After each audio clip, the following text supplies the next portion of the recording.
Assalamualaikum warahmatullahi wabarakatuh. Saya Zihan Aulia Putri dengan NIM 2013514142.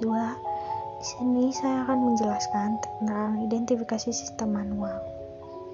Pertama yang akan saya jelaskan yaitu tentang identifikasi flow map sistem manual. Identifikasi flow map sistem manual itu ada 3 poin. Pertama ada nama sistem manual.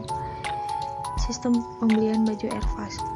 Poin kedua ada permasalahan sistem manual, yaitu membeli baju Airfast, memberikan baju ke kasir menerima bajunya, lalu pembayaran masih menggunakan pembayaran manual. Dan poin ketiga ada ide pengembangan sistem terkomputerisasi, yaitu memudahkan pembeli agar tidak susah ketika ingin membeli baju Airfast atau tidak perlu ke store-nya langsung. Jadi pembelian dikembangkan secara online di aplikasi yang dibuat oleh Airfast Shop dan melakukan pembayaran melalui via transfer atau m-banking. Dapat dilihat dalam flow map terkomputerisasi. Ada 2 entitas yang saya buat, yaitu customer dan penjual baju, yaitu Airfast Shop. Saya akan menjelaskan tahapannya. Pertama, start, lalu melakukan login ke aplikasi Airfast Shop. Setelah itu, customer memilih baju Airfast yang akan dibeli. Setelah melakukan pemilihan baju, customer mengorder baju Airfast dan bayar via transfer atau m-banking. Setelah customer melakukan pemilihan baju, Airfast Shop menerima order baju dan bukti transaksi pembayaran. Lalu Airfast Shop mendata orderan baju Airfast. Lalu Airfast Shop menginput data barang, dimasukkan ke dalam database dan database balik lagi ke input data barang. Setelah itu, Airfast Shop mencetak struk alamat customer. Lalu, struk alamat customer diarsipkan. Setelah mengarsipkan struk alamat customer, Airfast Shop melakukan packing barang. Setelah melakukan packing barang, Airfast Shop melakukan pengiriman barang kepada customer dan customer menerima barang. Setelah itu selesai atau end.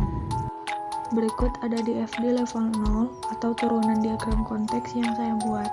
Pertama, customer akan memasukkan identitas ke sistem login aplikasi Airfast Shop. Setelah itu, data tersebut akan diintegrasikan ke satu data store, yaitu data customer, yang dimana sistem login aplikasi akan memberikan identitas customer ke data customer. Lalu, data customer akan melakukan output atau feedback identitas customer untuk masuk ke sistem lagi.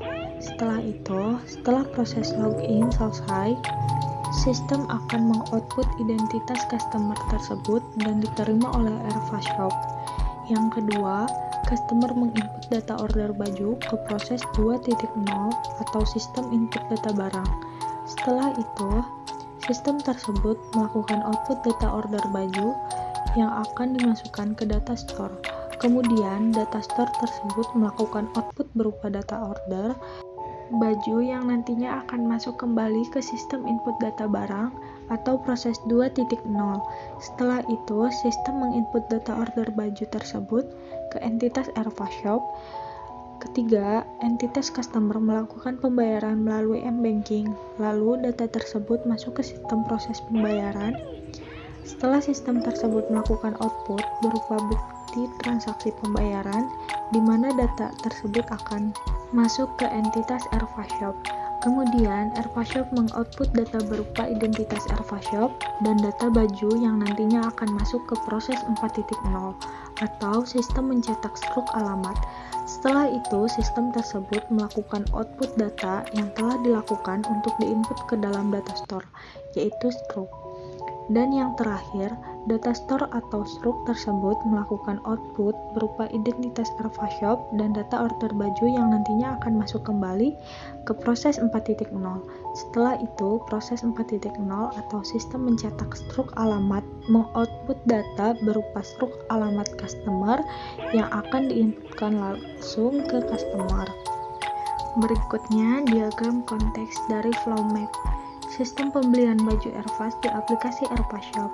Yang saya buat bisa dilihat di sini ada 2 entitas. Pertama ada customer dan yang kedua ada store Airfast Shop.